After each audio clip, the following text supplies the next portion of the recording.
FLLS की ताबड़तोड़ बिकवाली से बाजार में बना अनचाहा रिकॉर्ड, लेकिन यह है खुश होने वाली बात। शेयर बाजार में कारोबारी साल 2025 के लिए कंपनियों के मालिकाना हक में बदलाव देखने को मिला है। प्रमोटर और विदेशी निवेशक यानी FPI एंड FLL अपना हिस्सा कम कर रहे हैं, जबकि घरेलू म्यूचुअल फंड और खुदरा निवेशक अपनी पकड़ मजबूत कर रहे हैं। नए आंकड़ों से पता चलता है कि NSE पर लिस्टेड और निफ्टी 500 कंपनियों में प्रमोटरों की हिस्सेदारी लगातार दूसरी तिमाही में घटी है, तो वहीं विदेशी पोर्टफोलियो निवेशकों यानी FPI का स्वामित्व कई साल के निचले स्तर पर आ गया है। दूसरी ओर घरेलू म्यूचुअल फंड और खुदरा निवेशकों ने नए रिकॉर्ड बनाए हैं।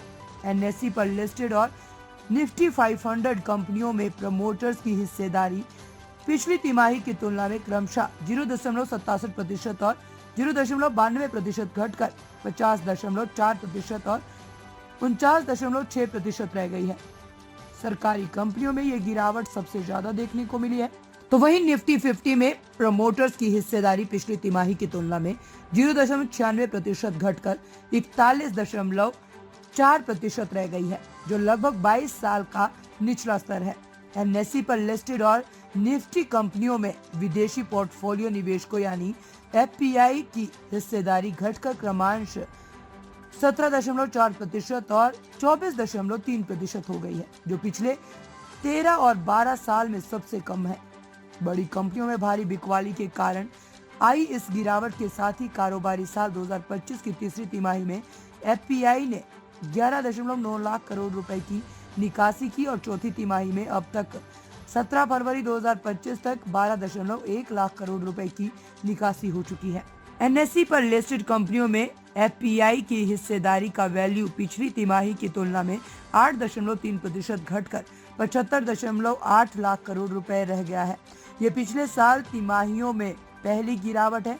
घरेलू म्यूचुअल फंड यानी DMF ने निफ्टी 50 में अपनी हिस्सेदारी बढ़ाकर 12.2%, निफ्टी 500 में 10.5% और NSE पर लिस्टेड कंपनियों में 10% कर ली है, जो अब तक का सबसे ऊंचा स्तर है। नियमित SIP निवेश के कारण DMF ने तीसरी तिमाही में रिकॉर्ड 1.5 लाख करोड़ रुपए और चौथी तिमाही की शुरुआत में 71,000 करोड़ रुपए का निवेश किया, जिससे कुल निवेश 4.2 लाख करोड़ रुपए हो गया है।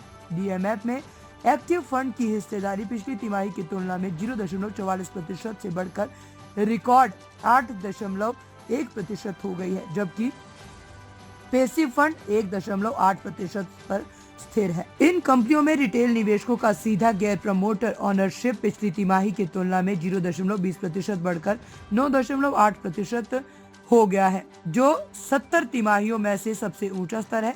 उन्होंने तीसरी तिमाही में 56,000 करोड़ रुपए का निवेश किया। निफ्टी 500 में उनकी हिस्सेदारी बढ़कर 8.8% हो गई है, जबकि निफ्टी 50 में 8.0% पर स्थिर रही।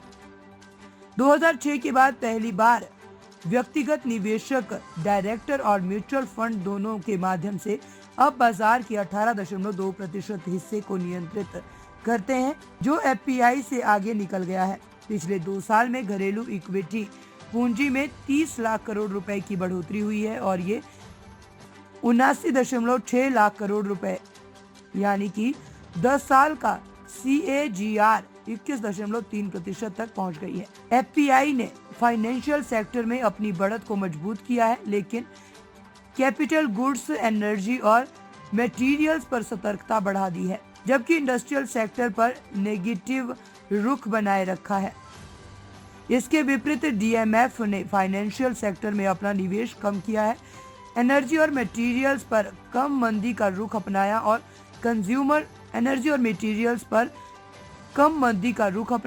कंज्यूमर डिस्क्रेशनरी सेक्टर पर अधिक सकारात्मक हुए।